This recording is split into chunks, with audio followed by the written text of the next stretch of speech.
Bien, bonjour. Donc, Claude Lépineux. Je présente en une minute le GNFA. Très simplement, c'est le Groupement national de formation automobile. Donc, notre métier, c'est de former les professionnels de la réparation automobile, donc les garagistes, les concessionnaires, entre autres, plus les entreprises qui ont des parcs de véhicules, à la réparation automobile. Voilà. Et le GNFA a une particularité, c'est qu'il fait partie d'une branche professionnelle qui très tôt a développé une logique assez solide, je dirais, de référentiel métier, référentiel de formation, référentiel compétences, référentiel formation, etc. Et très tôt, même avant les années 2005, avait déjà instrumenté beaucoup de choses. Voilà. Ce qui veut dire qu'à un moment ou à un autre, vous voyez, en 2005, vous avez une décision a été prise de dire finalement on est très outillé déjà en termes de méthodologie. Ce qu'on va faire, on va donc développer un outil qui va s'appeler e-Profil, et qui permet de développer des systèmes d'évaluation et des évaluations différenciées. Voilà. Voilà globalement comment est né ce projet-là. Et alors maintenant, il a largement évolué, et les prestations, je dirais, sont de plus en plus différenciées. Vous allez voir lesquelles. Alors, ça veut dire que c'est quand même pas rien. Ça veut dire quand même 85 000 passations de questionnaires à ce jour, sur différentes structures, à la fois dans des CFA, à la fois dans les entreprises, à la fois sur des formations qu'on appelle nous multimarques, donc des formations interentreprises, on va dire. Voilà. Ça veut dire aussi une localisation en 5 langues. Donc on est en anglais, en espagnol, en russe et en roumain aujourd'hui. Voilà, donc avec certains projets à l'international. Je pense par exemple à la Croix-Rouge, on évalue les techniciens de maintenance directement sur leur base, voilà, sur leur base de vie, sur des problématiques de formation. Voilà, et puis donc maintenant des solutions, et vous allez voir comment, Christian va vous expliquer ça, donc des solutions qui permettent, d'identifier des besoins de formation, parce que l'évaluation, on parle plutôt de l'aval là, mais l'évaluation ça commence en amont, si on peut voir s'il y a un gap quelque part, il faut bien mesurer quelque chose en amont. Généralement. Donc on fait ça, et pour prescrire de la formation, simplement. Maintenant, on travaille sur des cartographies d'emploi compétences par rapport à ça. Et puis, naturellement, ces outils-là, en tout cas, une partie des prestations qu'on fait sont, surtout en ce moment, dans la période dans laquelle on est, la préoccupation des responsables de formation, c'est comment optimiser mes budgets de formation, comment faire mieux, voire avec autant ou avec moins. On est quand même dans des problématiques comme ça, dans les métiers dans lesquels nous sommes aujourd'hui. Je vais vous laisser Christian qui va vous présenter à travers... On a un outil et on a différents services, différentes prestations derrière. Et on va vous expliquer en gros comment, à chaque fois, une entreprise a utilisé cet outil-là, sur quelle problématique, à quel problème, à quel enjeu ça correspondait. Christian, tu as la parole et je vais te laisser le dire. Alors effectivement, ce logiciel d'évaluation est né au GNFA pour ses propres besoins, en tant qu'organisme de formation, évalué, je veux dire, classiquement. Je mets des guillemets parce que finalement, ça a eu beaucoup de versions et beaucoup d'évolutions, y compris pour nous-mêmes. Et c'est devenu de plus en plus un moyen et un enjeu pour nos clients eux-mêmes, que d'évaluer la formation, certes, mais de la relier à l'évaluation de compétences. C'est la suite, voilà. Donc le principe en fait structurel de ce logiciel, c'est d'avoir un système de base de données où on y enregistre le contenu et on qualifie le contenu. Donc c'est pas que une boîte à outils simple, genre dire on distribue des questions. C'est derrière des questions rattachées à des éléments du référentiel qualifiés. Pour faire simple, le référentiel de formation, référentiel de compétences, référentiel de certification, référentiel des savoirs. Grosso modo, bien travailler la matière et la qualifier avant de l'informatiser, avant de s'en servir pour finalement évaluer et traiter les résultats. Parce que tout l'enjeu finalement de la qualité, de la mesure qu'on va pouvoir mettre en œuvre grâce au système, va vraiment reposer sur la qualité, la qualification du référentiel en amont. Après, on retrouve quelque chose d'assez classique, c'est-à-dire un système permettant de diffuser des questions, de diffuser des moyens d'évaluation. Néanmoins, c'est le même système qui nous permet de diffuser des questionnaires en ligne, classiques, mais également présentiels, c'est-à-dire avec reconnaissance de caractère, scan et reconnaissance de caractère, et également par des grilles de consultants. C'est-à-dire lorsque nos consultants interviennent à faire des observations en situation de travail, puissent reporter les points qu'ils ont pu observer, les qualifier dans le même système et rassembler les résultats, et les consolider. Donc on peut comme ça croiser, pour une appréciation de compétences, des questionnaires de connaissances avec des observations en situation de travail. Un exemple assez classique chez nous, c'est des enquêtes mystères auprès des vendeurs auto. Nos consultants jouent le jeu d'être un client anonyme, se présentent dans la concession auprès du vendeur, font semblant d'avoir besoin de tel ou tel véhicule, et en fait, au travers de ça, regardent et apprécient comment le vendeur l'interroge, analyse son besoin et procède dans son process de vente. Évidemment, l'enjeu ensuite, c'est de se dévoiler, d'expliquer auprès du vendeur voilà ce qui s'est passé, voilà ce qu'on a pu recueillir, de travailler avec lui en direct avec son manager. Donc là, c'est l'enjeu, je veux dire, local, immédiat de feedback, et de pouvoir surtout rassembler ces informations avec d'autres informations, puisque du coup, quand on est dans ce genre de dispositif, les bénéficiaires sont informés et connaissent que le réseau, globalement, sur la période des mois à venir, des 6 mois à venir par exemple, va passer en revue et il y aura une enquête mystère, il y aura un questionnaire en ligne. Donc la seule chose qu'ils ne savent pas, c'est à quel moment il va y avoir cette enquête. Et ensuite, voilà, je viens de l'évoquer, des traitements de résultats, tant individuels pour rassembler éventuellement différentes formes de résultats, que collectifs, et d'avoir après des cartographies par entreprise, par région, par population, et après les différents traitements que peuvent, à loisir, permettre de l'informatique. Pour illustrer un peu plus maintenant, de manière plus pratique tout cela, le spectre en fait de nos différents champs d'intervention à ce jour, c'est pour couvrir, je le dévoile l'ensemble, parce que ça va vous parler, c'est de couvrir finalement le champ de l'évaluation de la formation et le champ de l'évaluation des compétences. Que ce soit pour optimiser des plans de formation, ne former que ceux qui ont besoin, optimiser le remplissage de stages, donc là des problématiques de montage d'actions de formation, mais également contrôler la qualité des formations, donc des logiques de mesure satisfaction, on le retrouve, mais également mesure des acquis, mesure de certification dans une logique de CQP, d'acquisition de modules d'un dispositif CQP, et voir plus largement dans le champ des compétences, évaluer des connaissances, des compétences, ou de travailler sur du positionnement croisé, manager, collaborateur, comme élément, comme source également, tout aussi, j'en dire, valable. Après, ça dépend du contexte de l'évaluation et l'enjeu de ce qu'on en attend, pour recueillir de l'information. Notre système, en fait, derrière, c'est la même approche, c'est une même ingénierie, c'est une même boîte à outils. Elle se déploie sous différentes formes. Et la réalité, en fait, de nos projets clients, c'est d'être un peu plus morcelé que cela.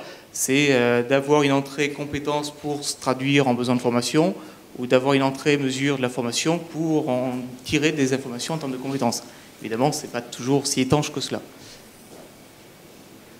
Alors, pour l'illustrer un peu plus, pour rentrer un peu plus dans le détail, la prestation originelle et qui continue en tant qu'organisme de formation à être une prestation importante pour nous, la capacité de faire de l'identification de besoins en formation.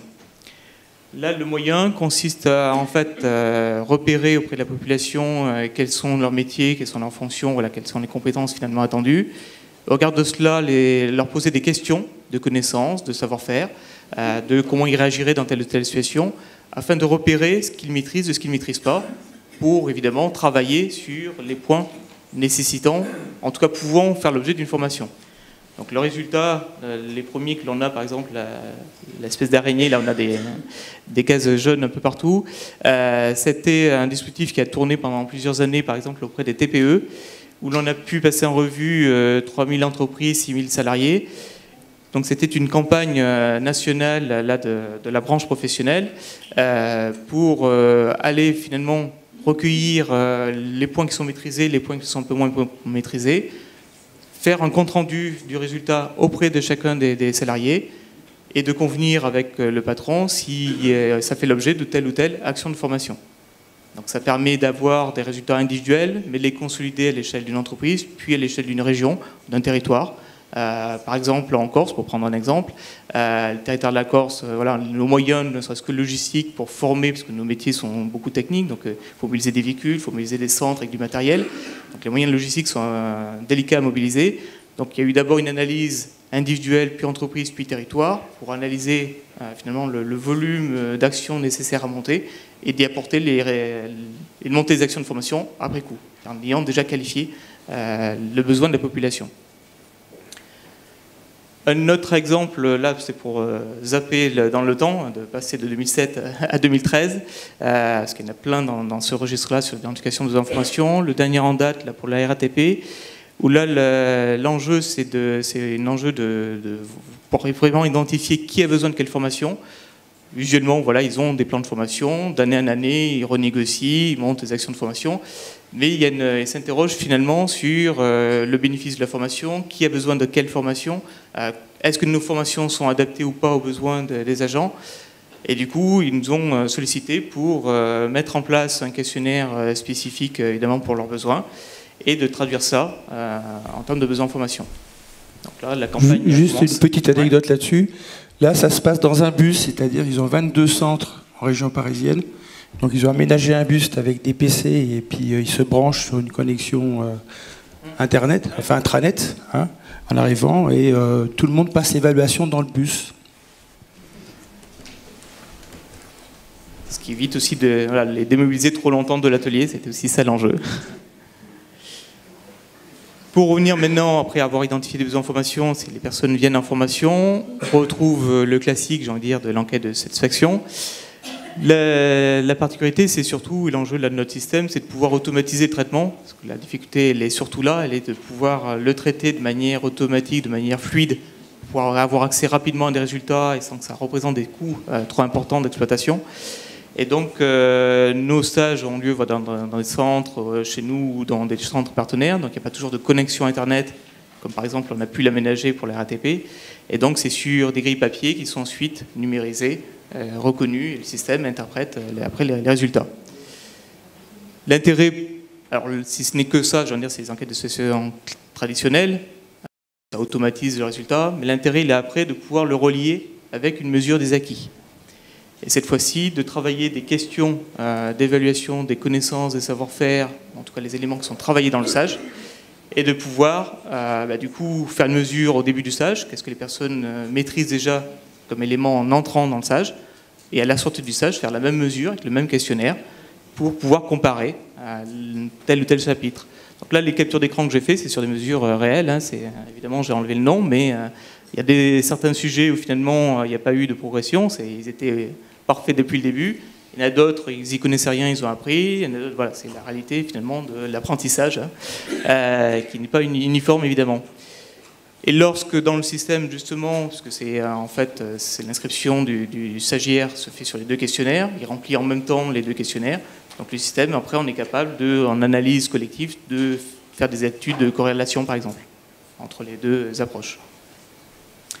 En termes de visibilité et d'attestation de formation, donc là, dans ce système, dans ce projet, c'est pour nos propres actions de formation, on a en fait une plateforme permettant à un serveur de consulter, permettre aux stagiaires de consulter l'information. Donc les attestations de fin de formation sont délivrées en mentionnant si le stage est acquis, non acquis, mais pas plus de détails. Et le détail est fourni, est accessible, puisqu'ils ont un login personnalisé pour accéder à leurs résultats, pour découvrir leurs résultats personnalisés sans qu'il y ait une communication à leur patron, par exemple. Donc ils sont libres après d'en faire l'usage qu'ils veulent. Autre action d'évaluation dans le registre de la formation, cette fois c'est pour certifier l'action de formation au regard d'un module CQP. Donc là on s'adresse dans notre branche aux adultes, donc CQP pour adultes. Et donc là, la démarche, c'est de mesurer les acquis en fin de formation, mais cette fois-ci, pas simplement au regard des objectifs pédagogiques de la formation, comme la mesure des acquis tout à l'heure, mais au regard du référentiel de certification, au regard du CQP. Donc si dans ce référentiel, il est attendu un certain nombre de compétences, un certain nombre de maîtrise, de savoir et de savoir-faire, c'est au regard de ce référentiel que les questions sont posées et que l'on délivre si la personne a acquis ou pas le module du référentiel CQP quand c'en est. Donc les deux évaluations peuvent être complémentaires ou différenciées, et là on a différents cas d'usage. Autre champ, même si ce n'est pas directement de l'évaluation de la formation, ça allait de manière indirecte, et nos clients, comme je l'évoquais en introduction, ne sont pas toujours dans un champ plutôt que dans un autre. On a une diversité de populations et d'usages. C'est par exemple ici ce projet pour l'évaluation des connaissances. Donc là, le système consiste à délivrer par un questionnaire en ligne, cette fois, un questionnaire d'évaluation de connaissances. Et repère également dans les comptes rendus de résultats les savoirs bien maîtrisés, les savoirs à développer. Donc ça repère les principaux savoirs qui peuvent faire l'objet d'attention. Dans ce contexte-là, ici pour Harley, il s'agit d'un dispositif de recrutement. Donc c'est pour aider le manager à apprécier les compétences techniques qu'il a du mal évidemment à apprécier lors de l'entretien. Donc la difficulté qu'ils ont, c'est ils le découvrent lors de la période d'essai, qui a certes vocation à évaluer les compétences, mais pour eux c'est un peu tard. Donc ils souhaitent avoir des données un petit peu en amont dans le cadre du recrutement pour avoir ne serait-ce que objet de discussion avec le candidat. Donc à la volée, le candidat se présente, le manager inscrit un collaborateur, immédiatement il y a un login, immédiatement il peut passer le questionnaire, et 1 heure après, le rapport est disponible. Je dis 1 heure après, c'est le temps que le candidat réponde aux questions. Dès qu'il a fini de répondre, c'est immédiatement disponible. Donc ça permet tout de suite d'avoir des informations, de s'en servir lors du recrutement pour finalement faire l'entretien, et surtout en phase d'intégration du candidat, de pouvoir déjà repérer le plan de développement de compétences lors de l'intégration. Donc quels sont les savoirs qui finalement posent lacune? Alors est-ce qu'ils posent lacune ou pas par rapport au poste pour lequel on l'engage? Là c'est le contexte particulier du manager qui peut l'apprécier. Mais en tout cas, il dispose déjà d'un point d'alerte, de ce qui est bien maîtrisé, de ce qui n'est pas, et peut du coup engager déjà une projection sur le plan de développement et le plan de formation à l'entrée du collaborateur. Ce qui est dans le cas d'Harley déjà bien structuré parce qu'ils ont tout un parcours d'intégration. Et pour terminer, j'ai rassemblé dans un slide très vaste, même si là le champ est encore très très vaste, mais comme ce n'était pas l'objet du colloque aujourd'hui, l'évaluation des compétences, où là le même système sert à apprécier les compétences. Alors on a là aussi différents usages, différents cas de figure, des dispositifs de type institutionnel. Donc ça a été notamment le premier projet que je vous ai présenté d'identification des besoins en formation pour les TPE, a été de 2007 à 2009 et s'est poursuivi ensuite sur un dispositif qui consiste à accompagner les TPE, puis maintenant les 10 à 50 entreprises, les PE, sur leur pratique de gestion des emplois et compétences. Donc ça est né par une sensibilisation des entreprises sur comment optimiser et répondre à des actions de formation et qui a besoin de quoi. Et c'est devenu maintenant aujourd'hui un dispositif qui accompagne les entreprises dans leur politique, dans leur gestion d'emploi et de compétences. Donc du coup, le système interroge au-delà des connaissances et des compétences, divulgue également une enquête sur le contexte de l'entreprise, son contexte socio-économique, réglementaire, sa pratique de gestion des emplois.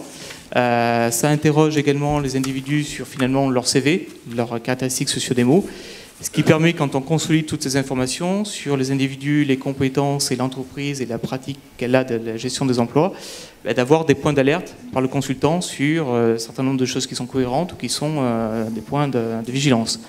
Comme par exemple des départs à la retraite sur certains postes sensibles, il n'y a qu'une personne qui exerce tel type de poste. Voilà. Alors là, c'est évident, c'est trivial quand je dis qu'il y a une seule personne. Ça l'est un peu moins quand on met en relation. Éventuellement, on peut avoir plusieurs personnes, mais en fait, ils sont détenteurs de l'essentiel des compétences, et que les autres personnes qu'on a dans l'équipe, elles sont au contraire bien éloignées. Donc d'avoir le croisement des fonctions, des âges, de la pratique de finalement la cartographie des emplois avec des données compétences permet de travailler, là je vais dire, des scénarios de GPEC. Et c'est le travail que font nos consultants, donc là c'est pas la machine évidemment, que d'analyser ces données, de les retranscrire dans des commentaires et des plans d'action. Et tout ça est consolidé au fur et à mesure dans la plateforme pour rendre compte finalement à l'entreprise d'un rapport qui rassemble les informations. Autre cas de figure qui a eu lieu un petit peu avant, là, de 2008 à 2012, avec un réseau national, en l'occurrence Citroën, où là la volonté était forte de la part du réseau de cartographier tout le monde dans le réseau et d'avoir une vraie photographie précise de tous les collaborateurs de Citroën. Donc ça a été une campagne assez massive d'évaluation qui consistait à certifier les collaborateurs. Si du coup ils échouaient une première année, ils repassaient la deuxième année. Le système les programmait de manière automatique l'année suivante pour repasser le questionnaire jusqu'à ce qu'ils atteignent la compétence. Et entre-temps, évidemment, pour les personnes qui n'avaient pas le niveau de compétence prescrit par le réseau, des plans de formation, des plans de développement de compétences que chaque manager intermédiaire devait consulter, valider, mettre en place. Et donc c'était un système, je veux dire, complet d'évaluation de compétences, d'action de formation derrière, et relativement automatisé, parce que d'emblée, dès que le manager validait l'action de formation, ça l'inscrivait dans les catalogues de formation avec les références que connaissait le système, que ce soit ceux du Citroën ou les nôtres ou d'autres organismes de formation, et tout était industrialisé, j'ai envie de dire, dans l'approche. Si ce n'est que, évidemment, le manager, à chaque fois, intervenait pour décider qui était formé sur quoi.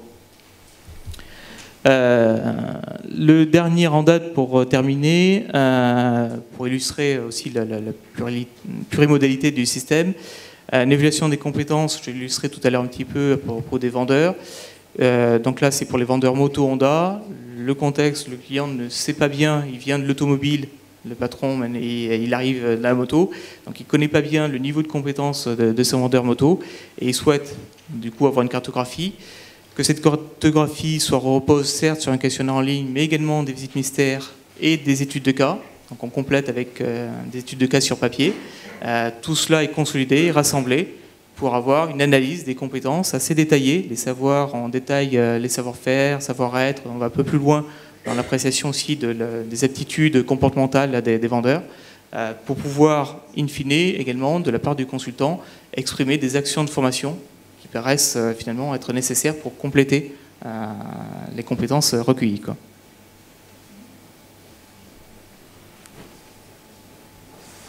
Bien, je reprends la main. Donc globalement, je vous ai dit en tout début, c'était tout ça. On s'aperçoit que c'est des outils parce qu'il y a un vrai investissement, hein, parce que là on parle d'évaluation, mais est-ce que dans la salle on est prêt à acheter de l'évaluation?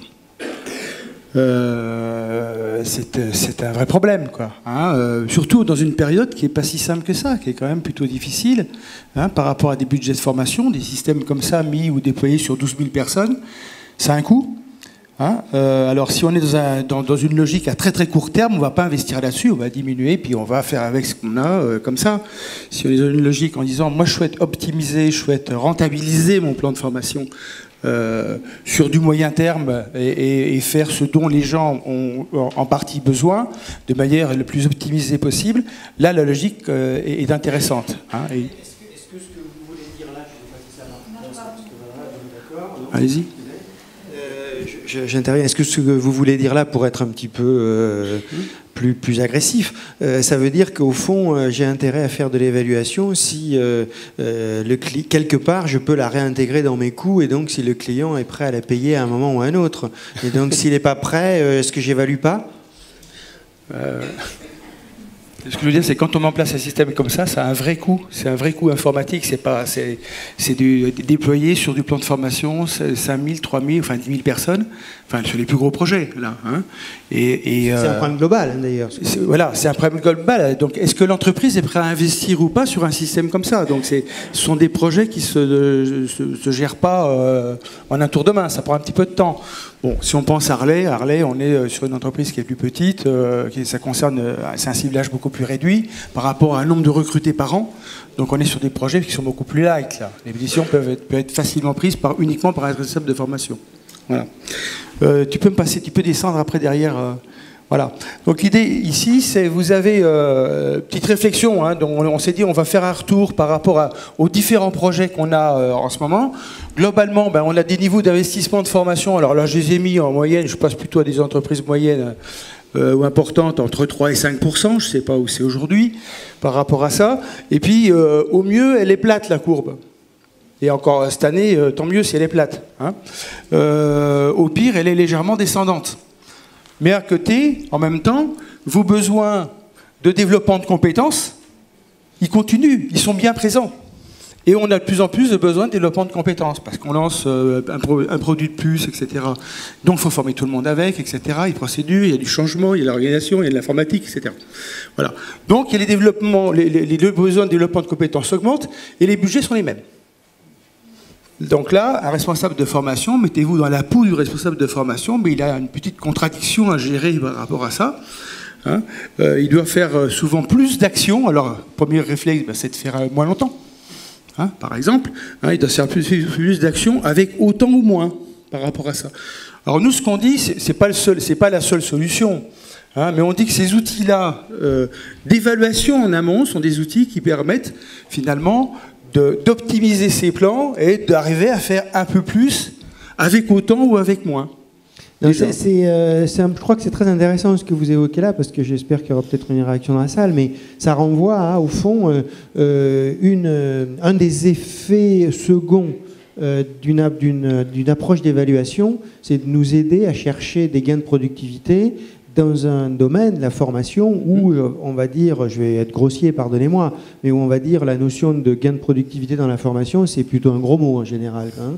Et pourtant, alors, c'est très intéressant que ce soit vous qui évoquiez ce sujet-là, parce que bon, vous êtes dans un domaine industriel, technique, et donc par définition, la notion de productivité, c'est quelque chose qui est quasiment génétique quand on est dans ces domaines-là. Mais ça, je pense que voilà, moi je renvoie cette question-là parce que effectivement, est-ce que grâce à l'évaluation, on peut aussi s'en servir pour avoir un outil qui permet de réfléchir sur comment faire de la productivité dans l'acte de formation, quoi. Ben, en partie, mais normalement, enfin pour moi, la définition même de la pédagogie, c'est bien comment faire, c'est de bien mettre en place des méthodes qui permettent d'apprendre plus vite quelque chose. Hein, normalement, dans le cœur de notre métier, qui est aussi la pédagogie, il y a bien un aspect production, enfin efficacité ou efficience d'un dispositif. Autre réflexion, enfin dernière réflexion par rapport à ça, ça concerne les pratiques avec une belle coquille sur différencier. Je vous l'ai dit tout de suite parce que je l'ai vu tout à l'heure, je n'ai pas pu la corriger, donc autant que je vous le dise. Voilà.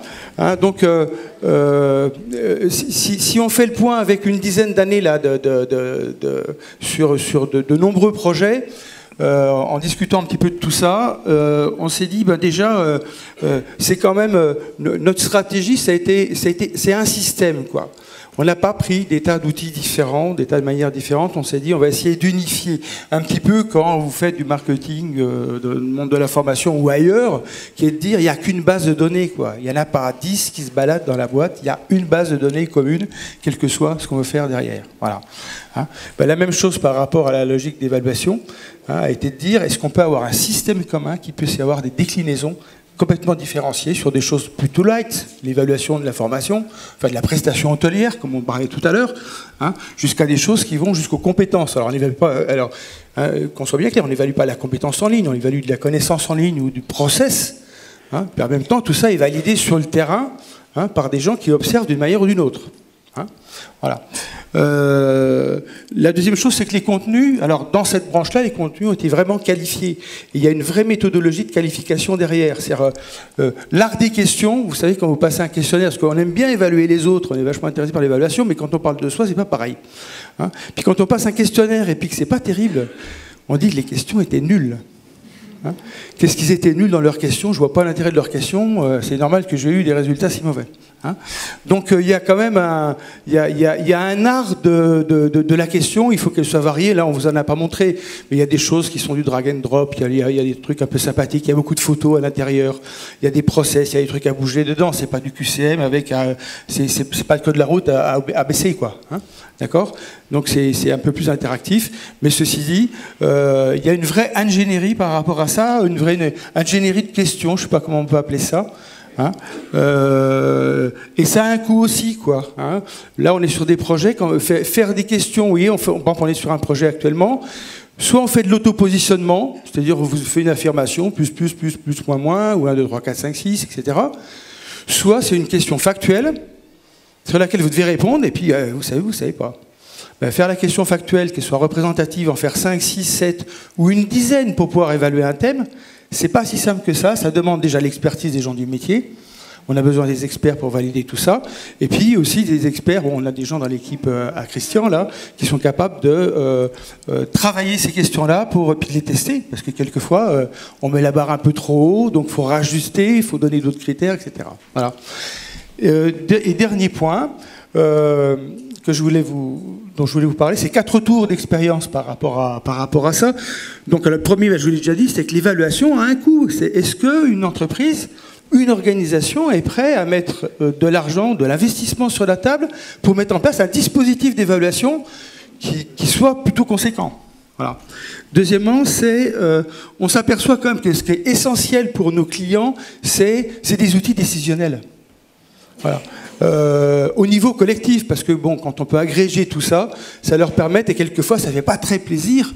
Hein, oui, quand on se reste de formation, là je pense à un cas, un responsable de formation, ben, quand il y a toutes les remontées, qui s'aperçoit qu'il y a un super beau catalogue sur la sécurité dans l'entreprise, et que derrière, malgré toutes les actions de formation qui ont été faites sur la sécurité, les résultats sont assez catastrophiques sur l'ensemble, enfin sur une grosse partie de sa population. Ça donne du feedback qui n'est pas si simple que ça à gérer aussi en interne vis-à-vis de ça. Troisième point, c'est l'importance des règles du jeu. Quand on met en place des dispositifs comme ça, les règles du jeu doivent être très claires. On évalue quoi, pour qui, et qui a accès à tout ça. Voilà. Hein, ça, c'est vraiment des retours d'expérience. C'est très sensible là-dessus. Hein, vous en parliez tout à l'heure par rapport aux partenaires sociaux. Hein. On a des réunions, on présente ça quelquefois dans les partenaires sociaux. C'est hyper important. Je crois que c'est légal de le faire, hein, d'une part. Hein, et puis en même temps, c'est hyper important de montrer et de donner les règles du jeu. Et puis surtout que ces règles du jeu soient respectées. Donc quelquefois, on met en place des dispositifs d'évaluation où les managers n'ont pas accès à l'évaluation. Et la RH, ils ont uniquement accès à des résultats collectifs. Mais c'est le choix de la tribu, on va dire, par rapport à ça. Et c'est forcément un bon choix parce que c'est celui qui leur convient. Voilà. Et dernier point, c'est l'importance, bien sûr, à chaque fois de la communication dans le déploiement, parce que, je vous rappelle, hein, on est tous fascinés par l'évaluation des autres, mais un peu plus ennuyés pour la sienne. Hein, et quand on a évalué soi-même, on n'aime pas trop, on trouve que les critères ne sont pas bons, que ceci, que cela. Donc l'important, c'est à quoi ça va servir et à qui ça va servir. Voilà, et qui va avoir accès à ces informations-là. Il faut être très clair par rapport à ça, faire en sorte que tout ça soit respecté. Voilà, on vous remercie. Merci beaucoup.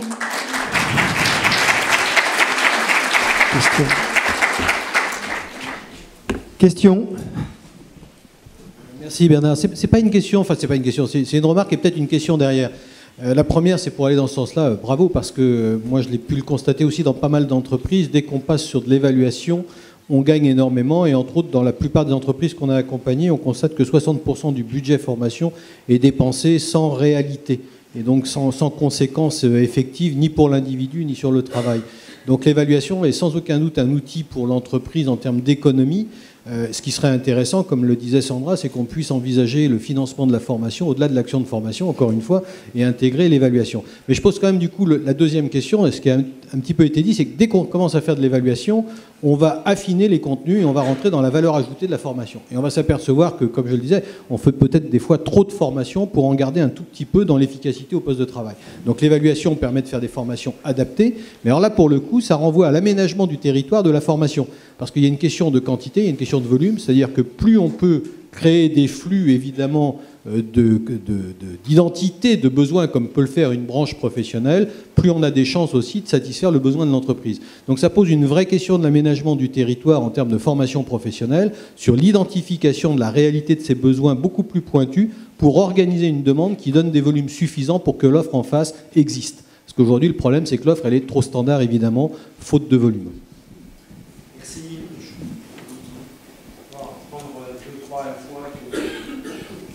Oui, bonjour. Simplement une remarque. Vous faisiez référence au départ du fait que vous étiez appuyé sur une branche professionnelle qui est quand même assez bien structurée. Si on regarde ne serait-ce que la convention collective des constructeurs réparateurs automobiles, elle est très, je dirais, caractéristique par rapport à d'autres. Vous faisiez référence aussi au fait que les entreprises, quelles étaient les entreprises qui étaient prêtes à investir dans ce domaine-là. Pourrait-on poser la question à la Fédération de la formation, est-on prêt à investir pour évaluer les formateurs de la même façon? Je ne sais pas si je suis compétent pour répondre. En tout cas, c'est pas l'ISQ qui peut répondre. Non. Non, mais en même temps, pour vous informer, par exemple, ces systèmes-là, maintenant, on les vend hors branche. On a un certain nombre de projets hors branche professionnelle automobile. Voilà. Parce que d'ailleurs, il y a certains organismes de formation qui peuvent être aussi intéressés par un certain